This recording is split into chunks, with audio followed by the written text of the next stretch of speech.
we had our own police force. A couple of these were real cops.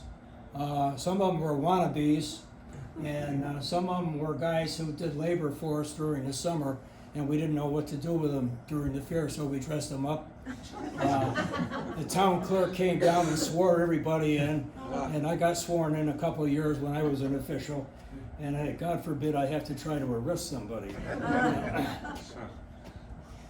John used to go around during the fair and visit all the departments, see how everybody was doing. He'd stop in the carpenter shop, he would go and stop at the paint shop, and all these things were repairing things and doing new signs and whatnot. He would stop in the police department and also the first aid department. We had a registered nurse there. I don't know the identity of this one, but one of the local girls that was a nurse, was related to the Fern family, was our nurse for a long, long time. Now, John visited in there one day, and he walked in, and he said to the nurse, "How's everything going?" She said, "Well, usually, bee stings and people trip and fall and whatnot, but we have something a little more serious in here today." And he said, "Well, what's that?" He says, "Well, this young lady got bit in the buttocks by a horse." And he said, "Really?" He said, "Gee, maybe I better go see her." So he goes into the treatment room, and she's in there, and she's in some pain because horses bite really hard. And he apologized to her. He said, "I'm sorry that happened. This is a heck of a day at the fair for you, and I hope your day gets better and that everything turns out all right." So he wishes her good today, and he walks out with the nurse, and the nurse said to him, she said, "John, Mr. Leahy, what do you think about that?"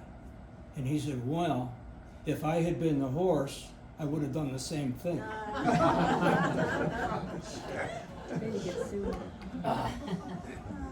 This is a self-serving picture. John Leahy was my step-grandfather, and that's me at about the age of 12, and John's all dressed up for the parade in front of the grandstand. Now, as the years went by, John and Irv realized that, for one thing, the fairgrounds was getting very, very overcrowded, especially weekends, and they needed to do something to expand. And so they had the idea of putting up separate villages and using more of the unused real estate that encompassed the fair. On the edge of the swamp, they actually had a farm going there because there was livestock and they raised hay and whatnot. And this was the state of that end of the fairgrounds when John found it. And he says, we got to do better than that. And so he discovered in Grand Central Station, New York City, the New England Village. And it had been on display down there. It was owned by the New Haven Railroad, and it was meant to promote New England tourism. And they were done with it, and he bought it and replaced that mud and all that dirt down there with the New England Village, and it was always quite picturesque. It had a pond. We had a Mississippi paddle wheel that somehow got transferred to New England. John played loosely with a lot of history. The New Haven Railroad was auctioning off this old steam engine, which to people who follow trains would understand that this had a unique drive system, which I can't begin to explain. But they were looking for a buyer, and John bought it and had it shipped to Danbury. And you may remember that as having been in the New England Village for a while, having been in the Goldtown Western Village for a while, and finally under its own barn. They moved it around a lot, and it was a real bear to move. It was very, very heavy. But there's John receiving it on a railroad car. The other village that happened, this used to be known as Church Row. And what happened was a lot of the church communities would sell food at the fair. And each one of these was operated by a different church. It included the Baptist Church, the Swedish Church, Church of the Disciples, the Methodist Church, the Universalists, the Episcopalians, and any number of others. After World War II, it was getting harder and harder to get people to volunteer for the many, many hours it took to prepare food to come to the fair. And little by little, they dropped out. So all the rage along around that time was Walt Disney was showing the Davy Crockett series on television. Also, all the westerns that we all watched, Hopalong Cassidy, Roy Rogers, The Lone Ranger, and any number of others were on TV, and we all sat down and watched them. So John decided to turn Church Row into Gold Town, supposedly a replica of 1849 Gold Rush. And they took all those stands and converted them. They had a dance hall, they had an old-fashioned barber shop, a bar room, a dentist's office, all done with a sense of humor to appease the people that come along and see something different.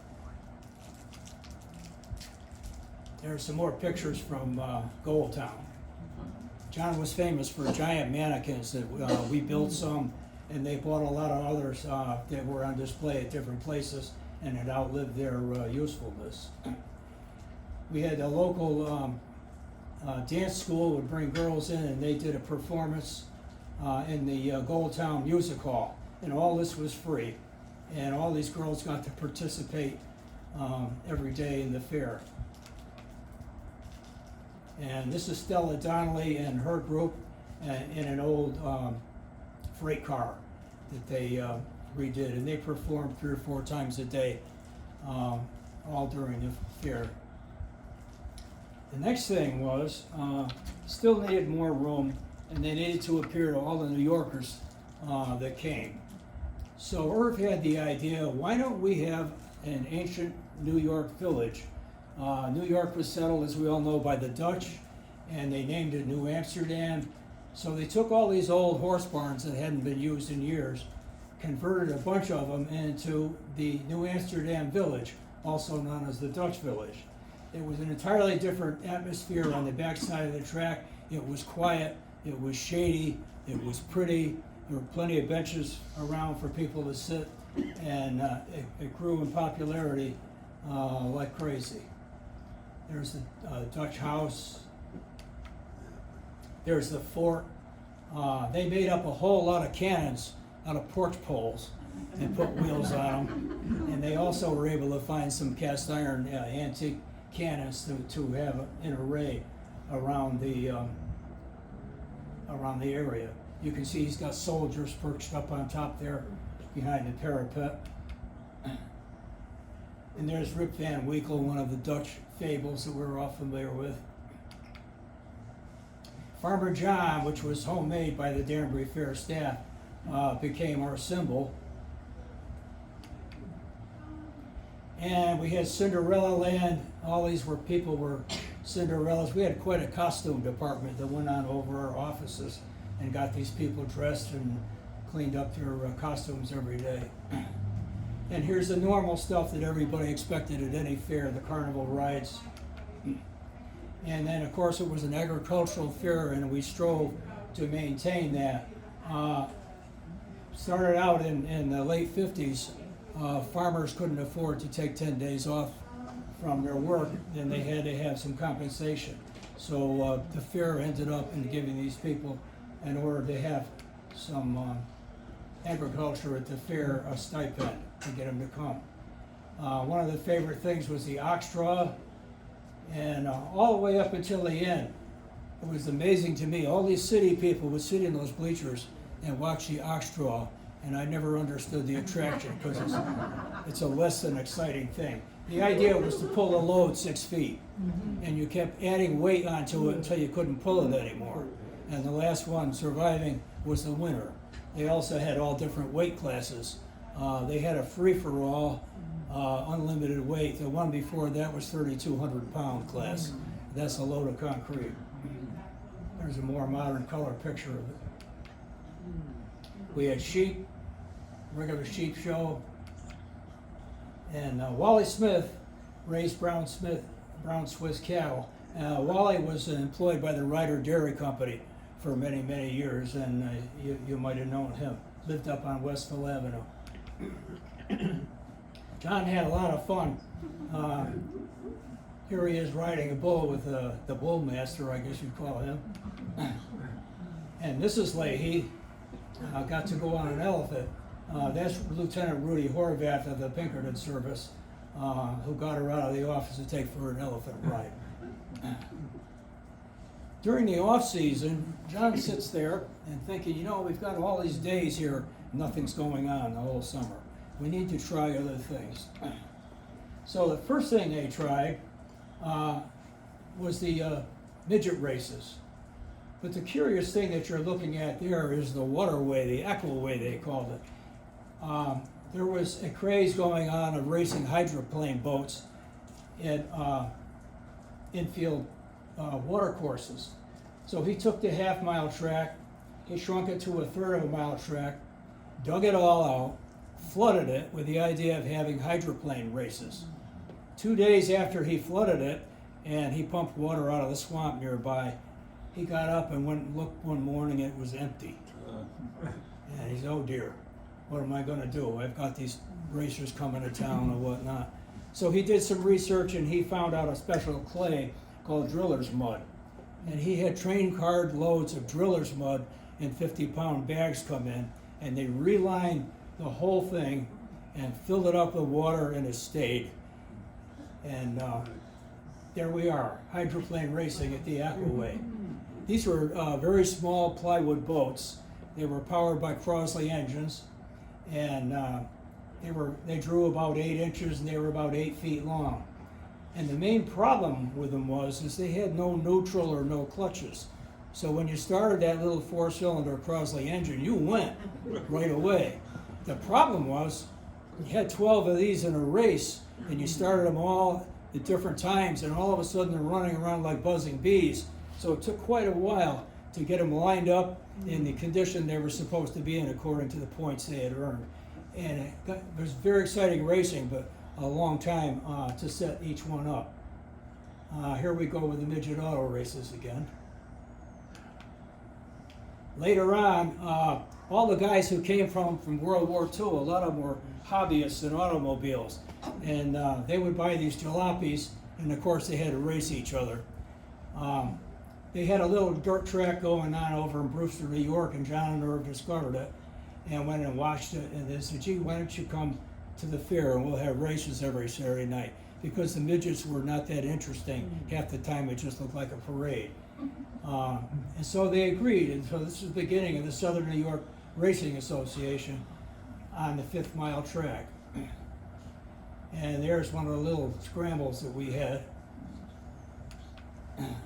And this was the more modern ones. A lot of my race photos disappeared, but here's examples of the ones in the 60s. There's Lou Funk Jr. with the 09 and Archie Brill with his car. And there are some of the things that happened. The people always said they came for the racing, but we all know they came for the wrecks. The other thing they tried was summer operettas. Gotta get these names down here. They had professional producers from New York City bring up professional actors, and they had a bunch of operettas. The first year they did them on the grandstand. They took a big square section of the big top and suspended it from the grandstand roof out over a stage. And the operettas were a success critically, but the crowds didn't come. The problem with Danbury at the time is a blue-collar city, and everybody went to the races on Saturday night, and nobody had money to get dressed up and go to a Wednesday night show.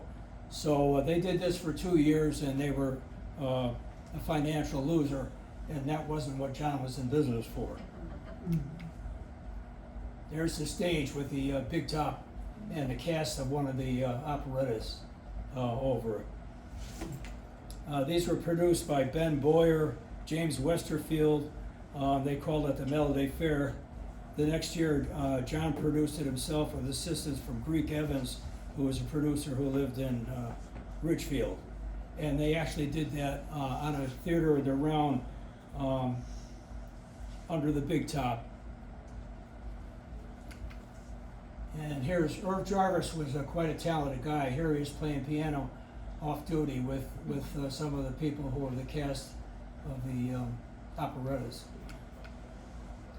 The other thing that went on, it was off duty that I didn't have pictures of, but my wife Carol and I produced the Great Danbury Arts and Crafts Fair on the hottest weekend in July, and it fell that way every year for some reason.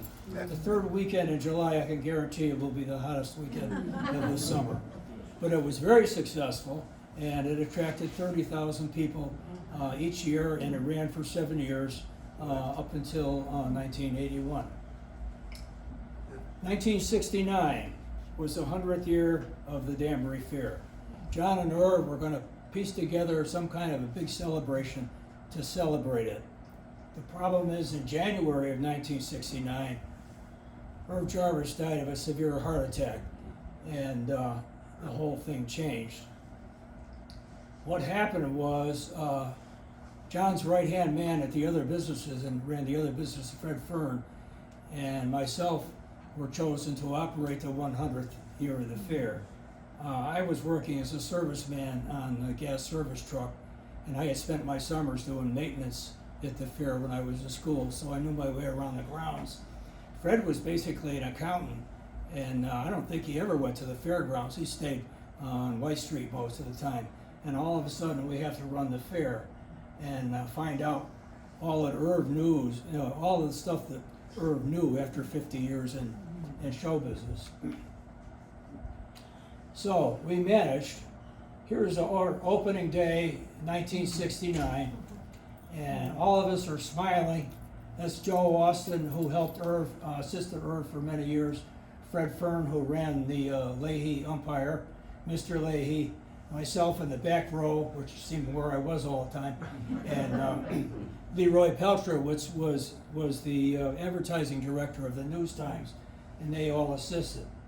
Now, behind all these smiles, there was trouble. The Danbury Airport Commission was looking to build an airport at that time across our main parking lot. Without parking, we were out of business. They waged quite a campaign through the newspaper and with a lot of people that were interested in flying. And we had to have a counterattack. And we hired a mercenary named, what was it? Demetrio Cesani.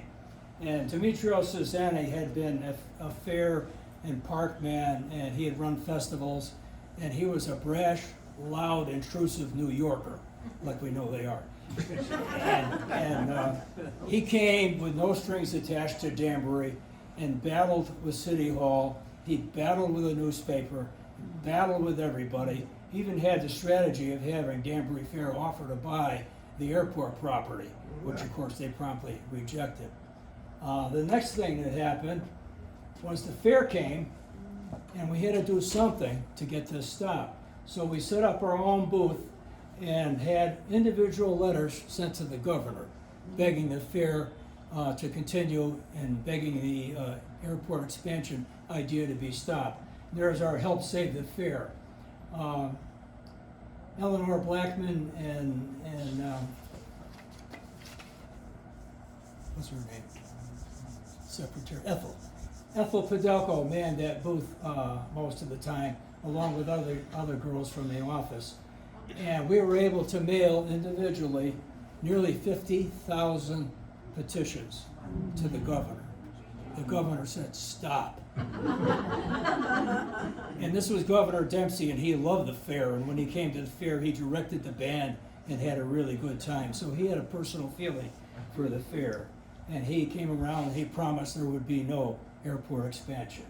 So that was defeated. Here's we had to entertain the governor every Wednesday, and this happened to be a good photo of Governor O'Neill and Fred Fern, and they dressed me up to look good too. The big feature of the fair, of course, every day, besides the common stuff, the rides, the games, the animals, were the parade and the grandstand shows. This is Wendell Cook and the Cook's Circus Band, and he provided the music for all of those acts that didn't have any of their own. We had a queen every year. That happened to be Vicki Mills, who happened to be Victoria Melillo of the Melillo family here in Danbury, that was well known. A lot of the different fair queens were Miss Connecticut's, Miss Danbury's, and sometime Irv Jarvis's neighbors, whoever was attractive and he could get to do it. There's Debbie Easter, she was a local girl. We had restored all these old wagons, and this was the Queen's coach. And it looks a lot like Queen Elizabeth's, you might notice the comparison. And so that was always a lot of fun. We had a circus early on, and Hunt Brothers Circus, and they brought their elephants. And that reminds me of a story. One day I'm down by the elephant barn, and I see a guy I know, haven't seen since high school, Tommy Riordan. I said, "Hey, Tommy." He said, "Yeah." I said, "I see you're wearing a Danbury Fair work shirt. What are you doing?" He said, "Well, I always wanted to be in show business." He said, thought this was going to be it. He says, "So I came to the gate last week, and Mr. Leahy's there, and he says, 'What can I do for you?' He said, 'Well, I wanted to be in show business, and I thought I could start here if you could give me a job.' So John says, 'We always like young men that want to work.' He says, 'I'll tell you what, I'm going to make you a vice president.' And he said, 'Really?' He says, 'Yeah.' He says, 'A vice president of what?' He says, 'You're going to be vice president of the elephants.' I said to Tommy, I said, 'So how's that working out?' He said, 'Well, they pay me.' He says, 'But I hate that job.' And he says, 'Well, really?' He says, yeah, I got this badge that says I'm the vice president and everything.' He says, and so I said to him, 'Well, what does that encompass?' He says, 'Well, they have this parade every day, and they have 6 elephants, and the chief of the elephants walks in front of them, and I'm in charge of the rear quarters to make sure nobody gets run over or everything. And but I really hate the job.' And he says, 'Why?' He says, 'Well, in that position, I push a wheelbarrow on a show.' And he says, it's just not for me.' So I said to him, 'Well, why don't you quit?' And he says, 'What? And leave show business?' I have to tell you, I was vice president of a lot of things over there, similar to that. More elephants. These were the Lipizzan, the Herman Lipizzan horses, were famous horses that were used historically as war horses because they were huge and they could rear up on their rear feet and scare the enemy. And they put on quite a performance at the grandstand show every year. One of my favorites was the Royal Canadian Mounted Police musical ride. They did a whole drill session in front of the audience in front of the grandstand, and that was really quite a spectacle. The All Palomino Sheriff's Posse was a group from Greenwich that owned All Palominos, and they came up and participated in the parade. The White Horse Troop. And one of my favorites, the Anheuser-Busch Budweiser 8-horse Clydesdale hitch. They used to arrive on the track with a big fanfare. I wish I had that music because that was a lot of fun to announce. And they put on a display of how you handled a beer wagon and 8 2-ton Clydesdales. This is familiar. This is the same act that had been going on for 100 years. The nerveless Knox, I always call them the nervous Knox. The Knox family resides in Sarasota, Florida, and you may have seen one of the younger members on America's Got Talent a couple times. He was the clown with the straight up blonde hair. The Knox family has been involved in all aspects of circus for many years. They did the sway pole act, 85-foot fiberglass poles that they transferred and did all kinds of acrobatics on. And I think I'd rather be in the office. The Hell Drivers, this is one of the favorites. Smash 'em and crash 'em. Everybody enjoyed seeing the Hell Driver do all these stunts. Here's a T-bone crash where they crashed into, went over a ramp and smashed into an old junk car, set it on fire. The motorcycle with a flaming board, motorcycle crashed through there. And we also had Gene Holter's Movie Land Animals. Wow. And that's a real life tiger up there. And if he decided he didn't want to be there, he could leave. Ostrich races. You probably haven't seen them anywhere else. We had music, free music all over the grounds, and one of the favorites was Victor Zimbruski's polka band. And he would play all your favorite polka tunes in the parade, and then all afternoon after the parade was over, in the gazebo in front of the administration building. People would polka all around when that was going on. That was really great. He passed away, and his brother Felix took over and finished up the fair. Sophie, too. We had many local fife and drum corps. I think that's the Grassy Plain Corps from Bethel, but we had the New Fairfield Sparklers, the Danbury Drum Corps, the Danbury High School, and a number of others all participate.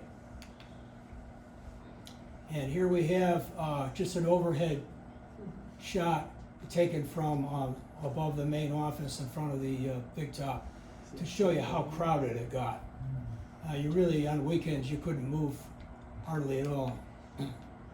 Everybody probably recognizes this by now. This is our Uncle Sam that Mayor Boughton spark plugged the action to get the thing reinstalled in Danbury. It all came to an end in 1981. This again is the shot you saw in the beginning. This highway, well, it was a great help to our attendants because people could get here from all the way from Pennsylvania in 3 hours, and they did, and our paid admissions went up and up and up. The downside of it was it made the property very valuable.